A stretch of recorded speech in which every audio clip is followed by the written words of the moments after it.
Gostaria de convidá-los a abrirem as suas Bíblias em Lucas, capítulo 14.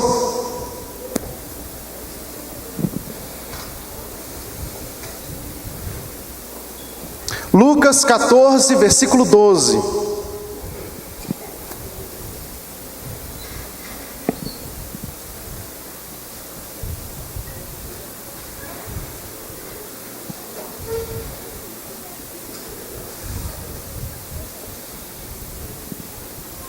Acharam? Vamos orar? Pai, que a Tua palavra possa ser vida em nós. Guarda o nosso coração, fala a nós nessa noite, ministra cada um que está aqui nesta noite de ceia, em nome de Jesus. Amém. Irmãos, sem demora, vamos fazer uma reflexão em cima de Lucas, no capítulo 4, nos preparando para a ceia do Senhor. O versículo 12 diz assim: disse também ao que o havia convidado, Jesus falando ao convidado da festa: quando deres um jantar ou uma ceia,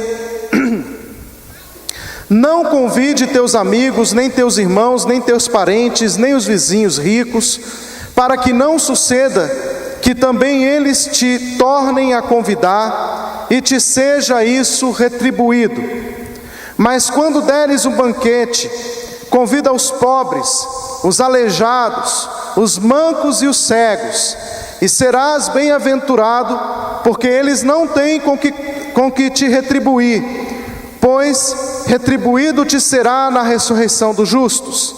Ao ouvir isso, um dos que estavam com ele à mesa disse-lhe: bem-aventurado aquele que comer pão no reino de Deus. E Jesus, porém, lhe disse: certo homem dava uma grande ceia e convidou a muitos. E à hora da ceia mandou o seu servo dizer aos convidados: vinde, porque tudo está preparado. Mas todos, a uma, começaram a escusar-se. Disse-lhe o primeiro: eu comprei um campo, eu preciso de vê-lo, rogo-te que me des por escusado.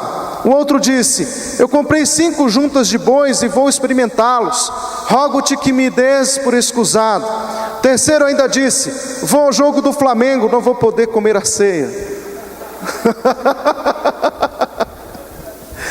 E o verso 20: outro ainda disse: casei-me e portanto não posso ir. Verso 21: voltou o servo e contou tudo isto a seu senhor. Então o dono da casa, indignado, disse a seu servo: sai depressa para as ruas e becos da cidade e traze aqui os pobres, os aleijados, os cegos e os coxos. Depois disse o servo: Senhor, feito está como ordenaste, e ainda há lugar. Respondeu o Senhor ao servo: sai pelos caminhos e valados e obriga-os a entrar, para que a minha casa se encha. Pois eu vos digo que nenhum daqueles homens que foram convidados provará a minha ceia. Até o versículo 24. O Senhor Jesus estava trazendo uma lição aqui fantástica a respeito da ceia. Ele estava mostrando o sentido da ceia aqui. E nesses versículos que nós acabamos de ler, nós podemos observar algumas coisas que nos são estranhas. A primeira coisa que Jesus vai falar para o fariseu que estava promovendo a festa era: quando você for fazer uma festa, não convide os seus amigos nem parentes. Alguém aqui já fez uma festa? Já promoveu alguma festa? O que você fez quando você promoveu a festa? Chamou amigo e parente. É o óbvio, não é? Quando você faz uma festa, você vai chamar quem você conhece. Você vai entregar o convite para as pessoas que você conhece. Aqueles que você não tem contato, naturalmente você nem lembra de convidar, ainda que você tenha a intenção de fazê-lo. Mas o que acontece, irmãos, é que Jesus vai ensinar um outro princípio. Ele vai falar: quando vocês forem fazer uma festa, não chame os que vocês conhecem. Por quê? Porque se vocês chamarem quem vocês conhecem, certamente vocês receberão a retribuição desse convite. Se você foi à festa, na festa de aniversário dele, ele vai chamar você. E não é assim que funciona? Jesus fala: quando vocês fizerem uma festa, quando você fizer uma festa, fariseu, chama quem vocês não conhecem, chame os pobres, porque aí de fato a festa tem sentido. Porque Jesus ali não estava falando, gente, que é errado fazer uma festa e chamar amigos. Jesus está falando de uma festa maior do que a festa dos amigos. Jesus está falando da festa do reino de Deus. Porque a festa do reino de Deus é feita por gente que não pode retribuir. Gente que não pode fazer uma festa e convidar a Deus. Deus, assim como o Senhor fez comigo, eu vou fazer com o Senhor. Não há como, não há essa possibilidade. E ele está falando desse princípio. Ele está falando: nós vamos fazer uma festa e você vai chamar os que não... Aí ele vai entrar nessa parábola. Ele vai falar da parábola do Senhor que fez a festa e chamou os seus amigos, e os seus amigos começaram a dar desculpa. Não, eu não posso participar da mesa do Senhor, eu não posso comer na mesa do Senhor, porque hoje eu tenho que tratar dos meus negócios, eu tenho que cuidar da minha vida, eu tenho que tratar das minhas coisas. Ele está voltado para a individualidade, ele está voltado para si mesmo. Irmãos, a primeira coisa que Jesus nos ensina com essa parábola da ceia é que nós só somos dignos de participar da ceia do Senhor quando nós tiramos o olho da gente mesmo. Paramos de nos preocupar com a nossa própria individualidade. É interessante que, somado a isso, nós temos o apóstolo Paulo em Coríntios dizendo que nós, para participarmos da ceia do Senhor, precisamos aprender a discernir o corpo, porque quem come e bebe da ceia do Senhor, sem discernir o corpo de Cristo, come e bebe para a sua própria condenação. Mas o que é discernir o corpo de Cristo? É passar na rua ali e olhar a amarelinha e falar: olha a minha igreja, né? Porque o pessoal me pergunta assim: ah, pastor, você é pastor em qual igreja? Eu falo: uma amarelinha, né? Todo mundo é uma amarelinha. A amarelinha, a nossa igreja, a amarelinha. A igreja identificar o corpo de Cristo é assim? É isso? O que é o corpo de Cristo? E como saber que eu faço parte do corpo de Cristo? Como saber que eu não estou participando da ceia do Senhor para a minha própria condenação? Então a gente tem aqui, nas palavras do próprio Cristo, os princípios que nos levam a viver uma ceia digna, a participar da ceia com toda a propriedade. Jesus então vai dizer: bem, aquele que participa da ceia do Senhor, ele não declina o convite, ele não recusa, ele não arruma desculpa, ele está disposto a se envolver, porque participar da ceia do Senhor significa repartir o que somos e temos. Participar da ceia do Senhor não é apenas comer e ir embora. Significa que quando eu como com você, eu estou disposto a repartir a minha vida com você. Eu estou disposto a repartir o que sou com você. É uma questão de unidade. Participar da mesa do Senhor significa: eu estou envolvido com você, estamos comendo juntos, estamos nos alimentando juntos, estamos sendo fortalecidos juntos. Essa questão de comer sempre foi muito séria.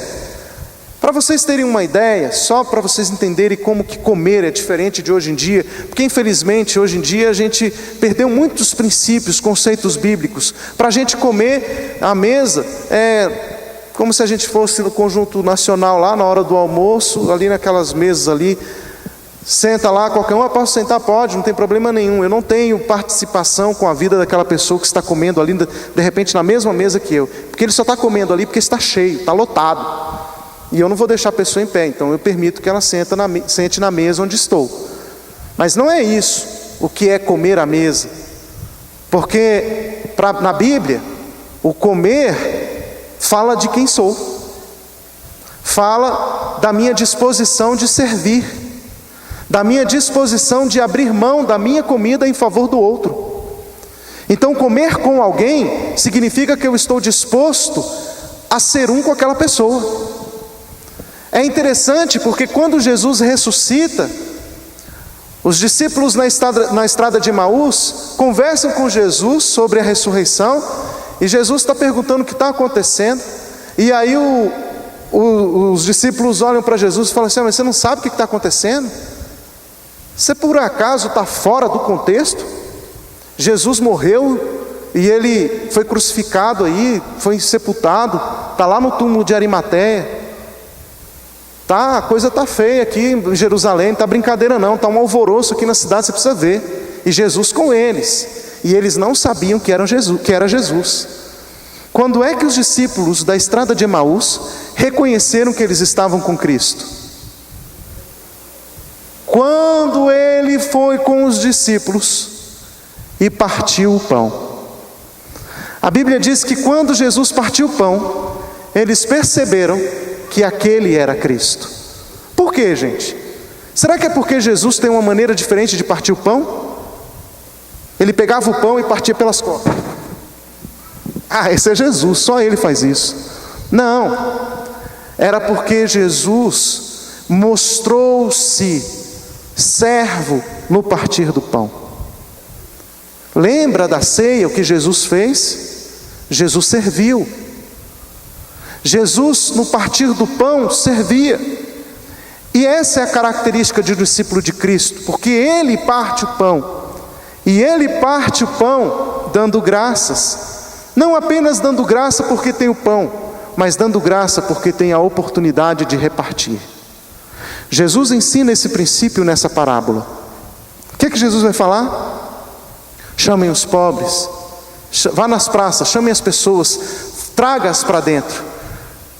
Aí, de acordo com a parábola de Jesus, o rapaz foi abordando pessoa a pessoa na rua e chamando para dentro, porque ele fala assim: chame,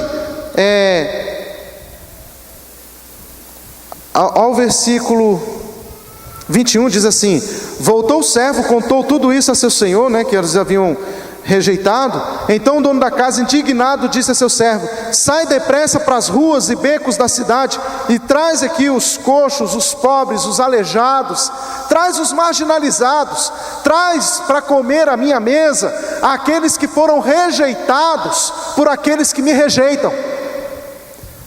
Tragam aqueles que não me aceitam, que me rejeitam, que era para estar aqui comigo, mas rejeitaram a minha mesa. Eu quero que vocês tragam aqueles que eles rejeitam. Tragam os marginalizados, tragam os coxos, tragam os doentes. Eu quero que eles venham à mesa. O servo foi e trouxe os pobres, os coxos, os doentes e colocou à mesa, mas ainda havia lugar. O que é que o Senhor fez? O servo disse, porque esse servo é uma representação do Espírito Santo, ainda há lugar. Aí o Senhor falou o quê? Faz o seguinte: agora você vai entrar nos becos. Se esses aqui que estavam nas praças eram rejeitados, imagina aqueles que estão nos becos, nas vielas, nas ruas.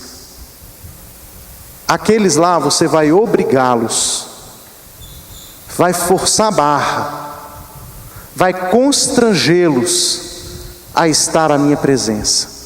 Vai lá, traga-os a mim. Ele foi e trouxe a todos. E aí, aquele senhor fez um banquete. Quero dizer a vocês que a ceia do Senhor tem a mesma conotação. A Bíblia diz que todos nós fomos expulsos da presença do Senhor por causa dos nossos pecados. A Bíblia diz que nós nos tornamos inúteis a Deus por causa da nossa transgressão. Todos nós fomos expulsos da presença do Senhor. A Bíblia diz que todos nós pecamos e fomos destituídos da glória de Deus. A Bíblia fala que nós nos tornamos um só povo inútil para o propósito de Deus. Portanto, Deus, ao invés de nos rejeitar, o que Ele faz? Ele decide nos amar. Deus então fala: não, vamos fazer melhor.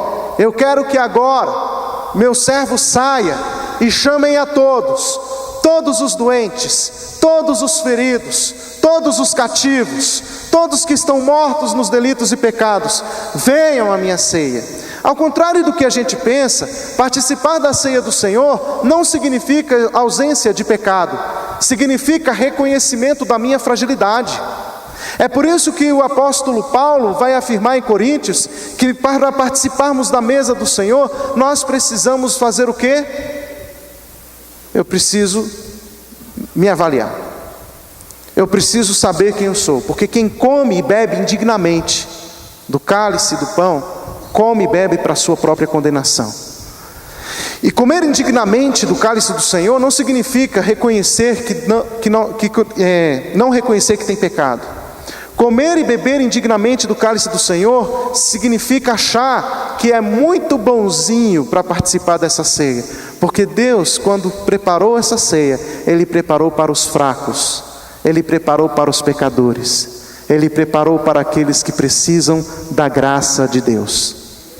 Podemos dizer que a ceia é, de fato, o banquete da graça, porque todos podem vir, todos podem se achegar, todos podem comer e beber, porque o pão representa o corpo de Cristo, o cálice representa do seu sangue, e esse pão e este cálice não está restrito a ninguém. Todos podem comer e beber. Mas qual é o critério para comer e beber? Entender que eu preciso da graça. Eu preciso de Jesus. Eu estou comendo. Infelizmente, as pessoas estão tornando místico o pão e o cálice. Eu tenho ouvido aí algumas pessoas fazerem assim, alguns líderes: venha participar da grande ceia do Senhor na minha igreja, que quando você comer do pão e quando você beber do cálice vai acontecer um milagre. Você vai ter, se você está enfermo você vai ser curado. Aí as pessoas começam a achar que tem uma unção especial no pão e no cálice. Gente, isso não é o propósito da ceia do Senhor. Nós estamos desvirtuando o propósito da ceia. O propósito da ceia não é aqui ser um grande agente ministrador de unção. O propósito da ceia significa que nós reconhecemos que somos pecadores. É contrição, é arrependimento, é quebrantamento, é dizer: Senhor, eu preciso da Tua graça, a Tua graça me basta, é a Tua graça que opera em mim a salvação. Senhor, eu preciso de fato do sangue, eu preciso do corpo. O que é o sangue? O sangue é o agente perdoador. O sangue, foi pelo sangue que todos os nossos pecados foram levados cativos, foram eliminados, cancelados. A Bíblia nos afirma que pelo sangue de Jesus, todo o escrito de dívida que era contra nós foi anulado, gente. A Bíblia diz que Cristo morreu pelos nossos pecados. Ora, Jesus não morreu pelo pecado de alguns. A Bíblia me afirma categoricamente que Jesus morreu pelos pecados de todo mundo. E o que é a boa nova? O que é o Evangelho? O Evangelho é quando eu anuncio que as pessoas estão em cativeiro porque querem, porque o preço já foi pago na cruz do Calvário. Todo homem pode ser livre. Todo homem pode chegar-se à mesa do Senhor e participar da ceia do Senhor, porque o sangue foi derramado, o pão foi partido. Esta é uma realidade, não é algo que vai acontecer, já aconteceu, o sacrifício foi feito. E a ceia do Senhor, diz o apóstolo Paulo, é a anunciação de que o Senhor morreu e Ele ressuscitou pelos nossos pecados. Ele venceu a morte. E nós estamos anunciando a morte do Senhor até que Ele venha. Nós estamos anunciando a graça. A morte é a manifestação da graça. Portanto, irmãos, não é aqui quem é mais santo que deve participar, porque isso se torna até muito complicado, né? Porque aí essa ideia da santidade vai passar pelo meu critério. Eu estou bem com Deus, deixa eu me avaliar. Eu acho que eu posso comer porque eu não estou fazendo isso, não estou fazendo aquilo, não estou fazendo aquilo outro. Mas muitas vezes escapam dos nossos critérios, os critérios bíblicos. E a nossa arrogância, e o nosso individualismo, que foi o que Jesus condenou ali naquela ceia de Lucas que nós acabamos de ler. E às vezes somos tão individualistas, não é? Porque discernir o corpo de Cristo significa entender que eu faço parte de um corpo que partilha. Vocês querem ver uma coisa para a gente encerrar? Queria que vocês abrissem a Bíblia de vocês. 1 João.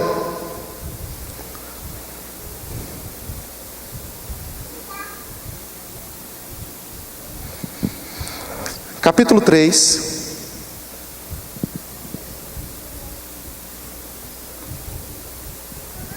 Eu não vou falar o versículo não, porque eu quero fazer uma pergunta antes. E se eu ler o versículo, vocês vão... Se eu falar o versículo, vocês vão saber a resposta. Olhem aqui para mim. Acharam 1 João 3? Agora olhem aqui para mim. Deixa eu perguntar para vocês aqui. Quem aqui, quando morrer, vai passar da morte para a vida? Levanta a mão. Pouca gente, né? Pouca gente. Quem é que tem certeza que quando morrer vai passar da morte para a vida? Aumentou. Vai agindo o Espírito de Deus, né? Trazendo quebrantamento aí. Muito bem, gente, olha só. Nós, quando morrermos, vamos passar da morte para a vida. Mas vem cá, você que levantou a mão, como é que você sabe disso? Qual é a certeza que você tem de que quando você morrer você vai passar para a vida?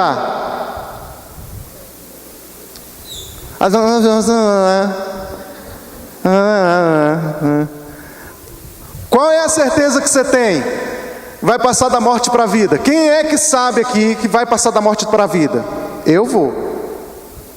Se eu morrer hoje, eu não morro, eu passo para a vida eterna. Jesus fala isso, não fala? Mas qual é a certeza que eu tenho de que eu vou passar da morte para a vida?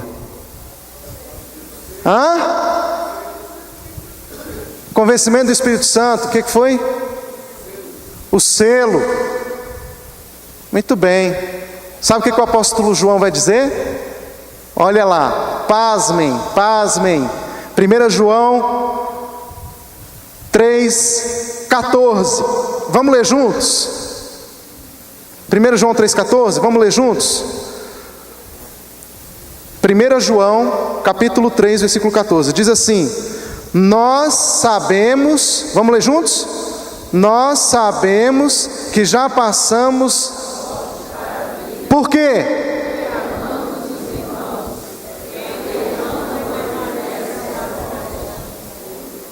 Como é que você sabe que passou da morte para a vida?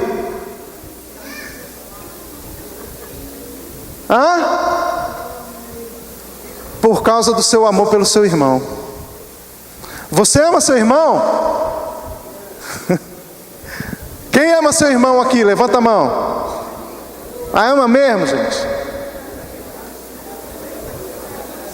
Amém. Que amemos uns aos outros.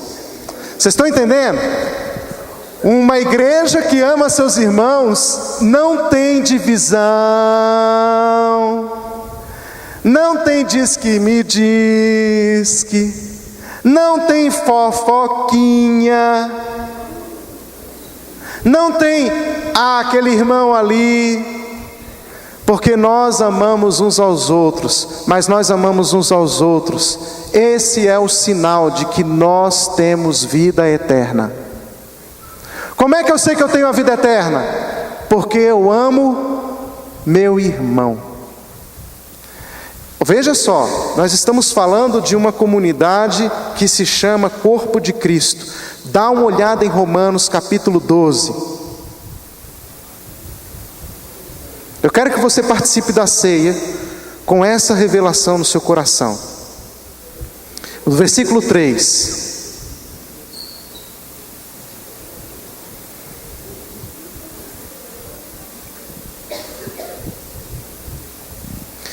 Porque pela graça que me foi dada, digo a cada um dentre vós, que não tenha de si mesmo mais alto conceito do que convém, mas que pense de si sobriamente, conforme a medida da fé que Deus repartiu a cada um. Pois assim como em um corpo temos muitos membros, e nem todos os membros têm a mesma função, assim nós, embora muitos, somos um só corpo em Cristo, e individualmente membros uns dos outros. Somos um só corpo em Cristo, individualmente uns dos outros. Somos corpo. Queridos, a Bíblia diz que todos os que passam da morte para a vida se amam. Todos os que se tornaram membros do corpo de Cristo, que é o corpo espiritual, se amam. Todo que é verdadeiramente nascido de Deus e tem a sua vida, ama de maneira espontânea a todos os que são membros, juntamente com ele, do corpo de Cristo. É por esta razão que nós precisamos entender que não deve haver na igreja sectarismo, atitude divisora, toda ação exterior ou pensamento interior que separa a igreja, os filhos de Deus, são sinais evidentes de que nós não somos membros do corpo de Cristo. Porque o corpo de Cristo vai nos libertar das seitas, do sectarismo, vai nos salvar do ego, vai nos salvar do individualismo. E quando eu falo individualismo, não é apenas o indivíduo, mas são os interesses pessoais. Porque às vezes nós participamos de um culto da igreja e vamos orar juntos, mas eu estou orando mais preocupado comigo. E o meu irmão? Meu irmão, se quiser que ore, a minha parte eu estou fazendo aqui. Eu quero, é o meu. A bênção é para mim. O irmão ali, o problema é dele. Só que a Bíblia não ensina isso. Nós fomos chamados para repartir a nossa vida, repartir a nossa fé. Talvez comumente você ouça: você tem pago um preço pela sua bênção? Mas a pergunta que eu quero fazer a você é: você tem pago o preço pela bênção do seu irmão?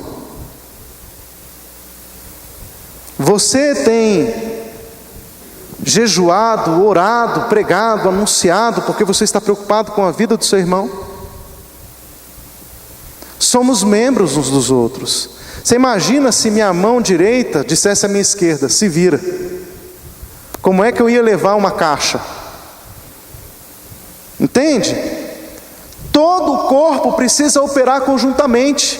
E quando nós entendemos isso, que somos uma igreja, um corpo que opera mutuamente, nós vamos tirar da nossa cabecinha a ideia de que há maiores e menores no reino, mais importantes e menos importantes. Ah não, o pastor ali é o mais importante. Não há não. Porque toda a ação no corpo de Cristo é importante. Irmãos, todos nós somos membros uns dos outros. E se um membro do corpo está paralisado, todo membro vai sofrer com isso. Talvez você olhe para os seus dedos dos pés e fale assim: ixi, eu tenho dedo demais, são 10. Se eu perder o meu dedão não tem problema nenhum. Não tem? Vai perder. Tem sim, dói. Todo o corpo sente. Entende? Mas nós temos um cabeça, Cristo. Ele é o cabeça do corpo. Participar da mesa do Senhor significa que nós entendemos que o corpo foi repartido e foi entregue a cada um de nós. Deus entregou uma fatia do corpo de Cristo para você. E juntos nós manifestamos o corpo de Cristo na terra. Comamos e bebamos da mesa do Senhor, não porque somos dignos, mas porque nós somos um povo quebrantado e estamos arrependidos dos nossos pecados. Para isso, eu queria que você fechasse os seus olhos agora. Todos nós fechássemos os nossos olhos. E com essa palavra no coração, nós vamos nos colocar na presença do Senhor. Queria que você abrisse o seu coração para Deus nessa noite. Você confesse de fato a sua necessidade de Cristo, do corpo de Cristo.